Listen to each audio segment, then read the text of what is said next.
साथ मंजू सेठ हैं इस वक्त जो पूर्व राजदूत हैं। आपका स्वागत है मंजू जी एनडीटीवी इंडिया पर। हमारे साथ कुछ छात्र भी यूक्रेन से जल्दी ही जोड़ेंगे, लेकिन मंजू जी पहले मैं आपके पास आना चाहूँगा। हम लगातार ये तस्वीरें देख रहे हैं, हिंडन एयरबेस से भी आई हैं, साथ ही पोलैंड से भी, बॉर्डर से हमारी सहयोगी कादम्बरी शर्मा ने तस्वीरें भेजी हैं। अब भी करीब 3000 छात्र ऐसे हैं जो बचे हैं यूक्रेन में, उन्हें निकालने की कोशिश की जा रही है। लेकिन इस बीच यूक्रेन और रूस के बीच में हमने देखा कि आरोप प्रत्यारोप शुरू हुआ है भारतीय छात्रों को लेकर, अन्य विदेशी छात्रों को लेकर। रूस ने कल ये दावा किया कि यूक्रेन ने इन्हें बंधक बना लिया। बाद में यूक्रेन ने स्पष्ट किया कि इन्हें जाने दिया जा रहा है, लेकिन रूस लगातार गोलाबारी कर रहा है, जिसके चलते ये वहां से निकल नहीं पा रहे। और आज सुबह भारत की ओर से स्पष्ट किया गया कि किसी भी भारतीय छात्र को बंधक नहीं बनाया गया है। तो जिस तरह से रूस और यूक्रेन के बीच में भारतीय छात्र फंस गए हैं, इसको लेकर आप क्या कहेंगे? ये बहुत ही दुखद है और बहुत ही मैं समझती हूँ कि ये बिल्कुल होना नहीं चाहिए था। स्पेशली दोनों देशों के साथ हमारे अच्छे ताल्लुकात हैं, और लेकिन स्थिति ऐसी बन गई है कि कॉन्फ्लिक्ट जोन हो गया, वॉर जोन हो गया है, और वहां पे बच्चों को निकलना, जो रूस ने तो अश्योरेंस दे दी है कि हम आपके बच्चों को सेफ पैसेज दे देंगे जितने इंडियंस हैं, लेकिन ऑन द ग्राउंड जो सोल्जर्स हैं जो वहां हैं, वो क्या करते हैं, कैसे बिहेव करते हैं, हम उसके लिए तो कोई गारंटी नहीं दे सकता, ना उनके प्रेसिडेंट ना वहां कोई और। तो ऑन द ग्राउंड अगर कोई कुछ करता है हरकत, तो इसके लिए इट इज वेरी अनफॉर्चुनेट कि इन्होंने ऐसा किया है। और अश्योरेंस देने के बावजूद कि सिविलियंस को और किसी को हम नहीं टारगेट करेंगे, इंडियन स्टूडेंट्स को बिल्कुल जाने देंगे, ये बहुत ही दुखद है। और मैं देख रही थी ये जो बच्चे भी बोल रहे हैं, इतना चल के आए हैं, ऐसा किसी को भी सिचुएशन में मैं चाहूंगी कि कभी भी किसी को कोई भी ऐसी स्थिति में ना हो।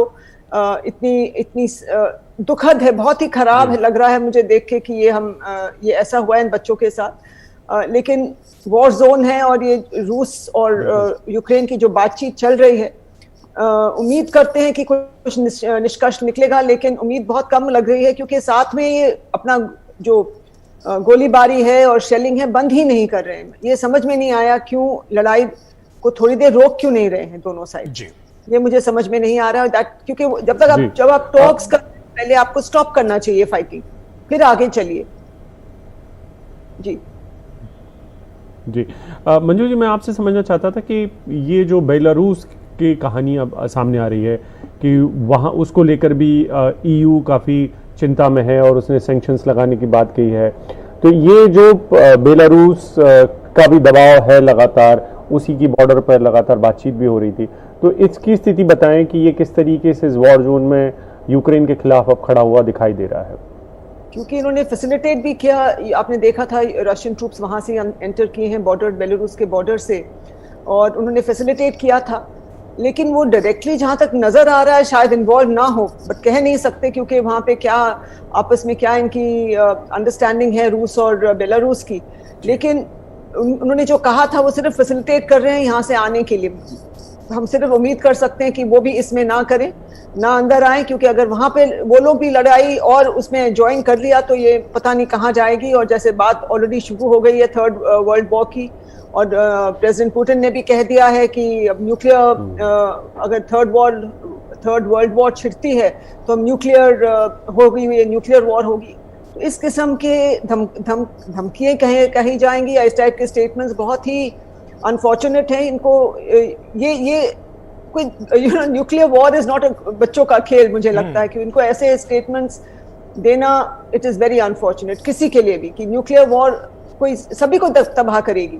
उनको तो करेगी जो वहां पे है, बस सभी को तबाह करेगी। पूरी वर्ल्ड ऑलरेडी जूझ रही थी ये पैंडेमिक से, और अब ये नई मुसीबत सामने आ गई है, और फिर न्यूक्लियर वॉर अगर आती है तो बिल्कुल ही it will be very very unfortunate for the world. Then may be we can say this is the beginning of the end. Manju ji, अभी फिलहाल हम एक ब्रेक ले रहे हैं, अभी इस चर्चा को हम जारी रखेंगे, कोशिश करेंगे। यूक्रेन में कुछ छात्रों से हम संपर्क करने का प्रयास कर रहे हैं कि इस चर्चा में हम उनको भी साथ में जोड़ें, लेकिन फिलहाल एक ब्रेक। तो यूक्रेन से भारतीयों को सुरक्षित वापस लाने का अभियान ऑपरेशन गंगा लगातार चल रहा है।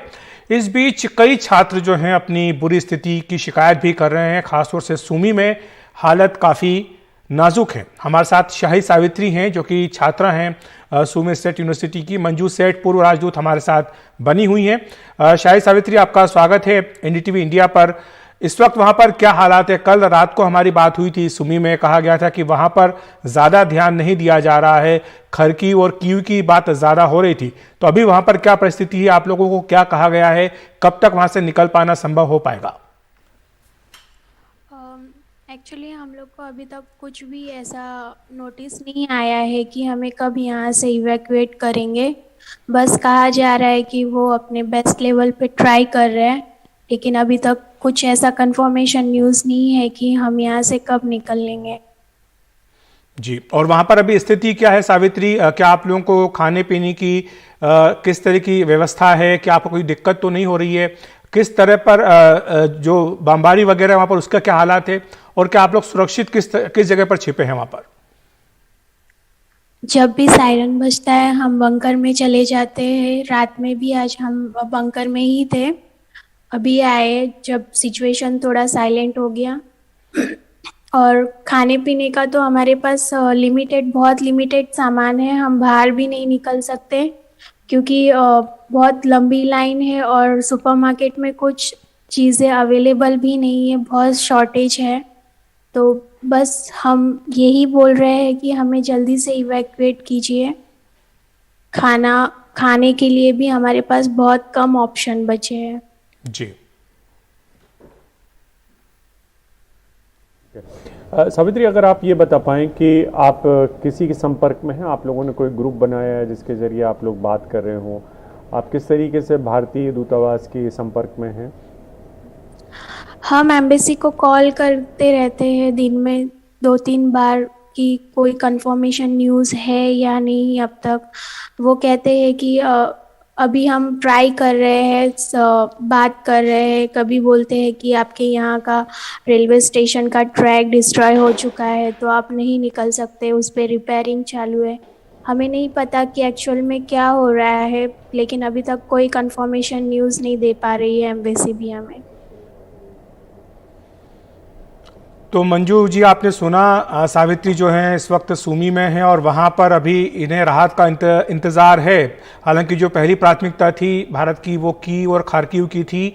कल हमने देखा था एडवाइजरी शाम को जारी की गई थी कि 3 घंटों में सारे छात्र खारकीव को छोड़ दें। आज सुबह तक ये खबर भी आ गई कि किस तरह से रूस ने ज़बरदस्त वहाँ पर अपनी सैनिक कार्रवाई की है। मंजू जी, ऐसी परिस्थिति में जहाँ पर कि जो ये छात्र हैं सुमी जैसी जगह पर, इनके लिए क्या सलाह होनी चाहिए?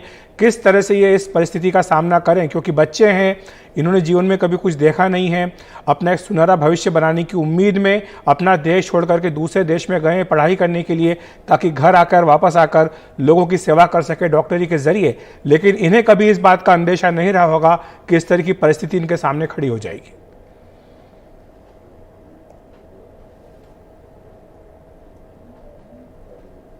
मंजू जी, आपने शायद म्यूट कर दिया है अपने ऑडियो को, जरा आप अनम्यूट कर देंगे तो आपकी आवाज हम तक आ पाएगी।